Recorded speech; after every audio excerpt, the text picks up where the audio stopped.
Terima kasih atas waktu. Perkenalkan, nama saya Dinar. Saya orang Jawa, cuman besarnya di Sumatera. Yang saya ingin tanyakan, dari kecil kita selalu terbiasa mendengarkan kata hati itu ada dua, ada yang baik dan ada yang buruk. Perjalanannya waktu, kalau kita sering dengerin yang baik, pasti akan hati kecilnya kan selalu akan ada ya. Tapi perjalanan waktu juga kalau kita ngambil yang jelek, terus hati kecil biasanya suara-suara yang baik itu akan lama-lama kan menghilang. Kemudian pertanyaan saya, bagaimana cara memanggil atau lebih bisa mendengarkan hati yang kecil? Kan sepengetahuan saya ketika hati kecil itu semakin hilang suaranya, kadang-kadang kita hanya mendengarkan satu hati aja ya, hanya yang biasanya yang itu tidak baik, dan hati kecil itu lama-lama kan tidak terdengar. Nah, itu bagaimana cara memanggil atau membiasakan sehingga kita bisa mendengar dua suara di dalam hati kita, bahwa bisa memilih mana yang baik dan mana yang buruk. Baik. Terima kasih. Iya. Jadi kesalahan awal adalah strategi pendidikan yang kita implementasikan baik di sekolah-sekolah formal maupun sekolah non formal. Yang dimaksudkan non formal adalah pendidikan rumah tangga dan pendidikan yang terjadi di masyarakat. Memang dari sejak dulu, dan saya juga termasuk anak bangsa ini yang mengalami menjadi anak didik juga, lebih banyak fokus pada hal-hal yang sifatnya kognitif, tidak pernah menyentuh kepada psikomotorik, sehingga anak itu pandai menghitung, pandai menghafal, tetapi dalam kehidupan dia tidak bisa membedakan mana yang baik dan mana yang buruk, dan tidak punya kemampuan untuk memilih, tidak mampu mengetahui mana yang baik, mana yang buruk, dan juga tidak punya kemampuan untuk menentukan pilihannya mana yang baik. Karena nilai-nilai kognitif itulah yang masuk dalam pikiran kita. Kita didresur di sekolah itu untuk hafal, bukan untuk meningkatkan daya menalar. Ini teguran saya kepada teman-teman sesama guru kita semacam itu. Di dalam kelas juga guru tidak lebih sebagai orator, dan siswa hanya diperkenankan sebagai pendengar. Tidak terjadi dialog. Iya, semuanya hanya monoton semacam itu. Itulah akibatnya anak-anak kita dapat selembar kertas sarjana, tapi daya menalarnya masih diragukan. Termasuk Anda. Bertanyakan. Jadi pada akhirnya ketika istilahnya tadi hati kecil ya, ya hati kecil. Kalau saya istilahnya itu ya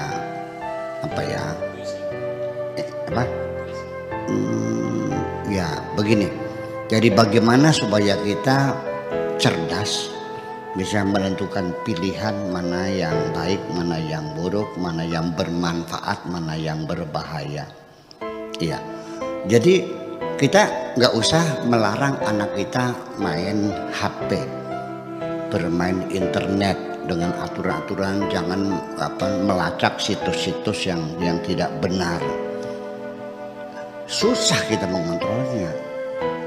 Iya, akan mencuri-curi waktu. Ketika kita tidur, dia buka internet, dia lihat hal-hal yang tidak layak untuk dilihat. Semacam itu kan terjadi. Bagaimana kita menanamkan kepada anak-anak kita kemampuan daya menalar, dia sendiri yang menentukan mana yang bermanfaat untuk dirimu, mana yang berbahaya untuk dirimu. Itu kecerdasan semacam itu. Nanti kecerdasan juga ada intelligent question, ada emotional question, ada spiritual question. Nah, spiritual question ini kan S3 kan gitu. Kalau emotional question itu S2, kalau intellectual emotion itu adalah S1-nya. Jadi kalau orang sudah S3 ya sudah, kita nyaman, kita lepaskan aja anak itu, dia akan memilih sendiri. Nah, oleh karena itulah maka kapan kita akan menjadi cerdas adalah ketika kita sudah sering berdialog dengan diri kita sendiri. Karena kecerdasan kita ada di dalam diri kita sendiri. Makanya dalam beberapa madrasah atau padepokan orang-orang sufi itu kan diajarin namanya berkholwat, beruzlah, atau dalam pewayangan bertapa, bersemedi. Nah itu tradisi semacam itu hampir punah di dunia ini. Karena sesungguhnya mengapa kita harus berkholwat? Karena ketika kita itu sendirian, kita baru berdialog dengan diri kita sendiri. Ketika kita dengan banyak teman, ya di tengah kerumunan, kita berdialog dengan orang lain. Nah, dialog yang dibangun dengan orang lain dapat dipastikan tidak ada kejujuran.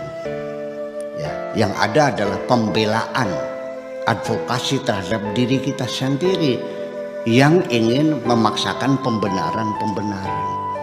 Kapan kita jujur? Ketika kita sendirian. Kata Tuhan, apabila engkau berdialog dengan dirimu sendiri, maka sesungguhnya engkau berdialog dengan aku. Ya, karena itu. Kemudian apakah itu hati kecil dan sebagainya? Cuman saya ada dua lembaga dalam diri kita. Lembaga konsultan kita itu dua. Ada hati dan ada akal. Nah, ketika kita menghadapi persoalan-persoalan di dunia dan kita sulit untuk menentukannya, kita berkonsultasi dengan akal kita. Nah, ketika akal yang kita tanyakan sebagai konsultan, ketahuilah bahwa akal kita hanya memberikan advokasi pembenaran-pembenaran. Dan tidak mungkin akal kita mengakui kesalahan-kesalahan dan kelemahan-kelemahan kita. Ya, jadi yang mampu memberikan penjelasan, memberikan bimbingan kepada kebenaran dengan secara jujur adalah hati kita. Karena hati kita tidak pernah berbohong. Maka dabal fuadu maro'a, hati kita tidak bohong. Jadi supaya kita itu cerdas, ya seperti dengan itu hati kecil dari ya yang sering-sering kita berkonsultasi bukan dengan logika tapi dengan hati kita dalam perenungan, dalam tafakur, ya. Makanya beberapa agama-agama di dunia semua itu juga punya ajaran-ajaran tercapat semacam itu, semua ada. Berkholwat, menyendiri dalam kamar, ya, berdialog sendiri dan semacam itu.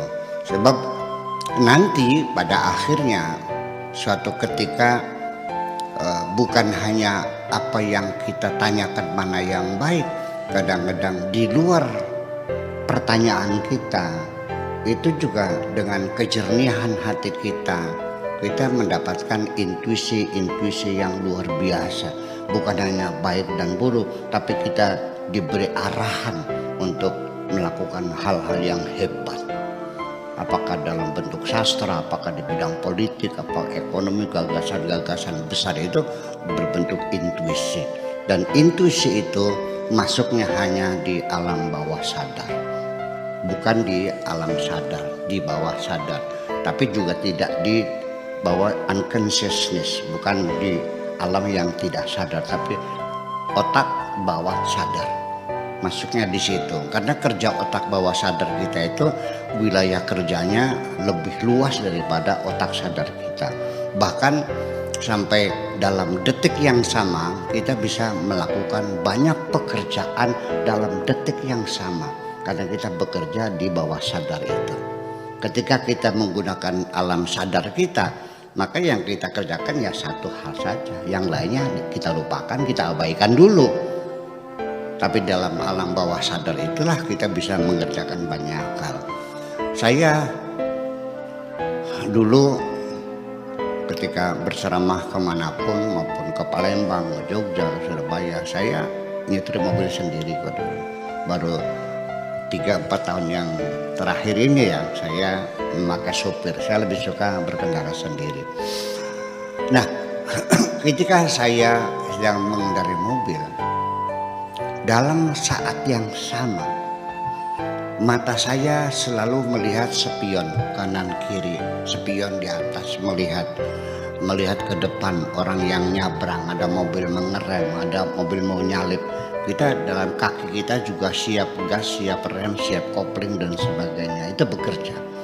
Tetapi dalam saat yang sama saya juga menikmati rokok gudang garam yang saya hisap itu sambil menikmatinya. Dua. Yang ketiga, saya juga menyetel lagunya Celine Dion, The Power of Love, The Power of Love. Saya menikmati lagu-lagu Celine Dion. Di saat yang sama juga saya sambil berkendara juga sambil merancang materi apa yang akan saya sampaikan dalam ceramah hari ini.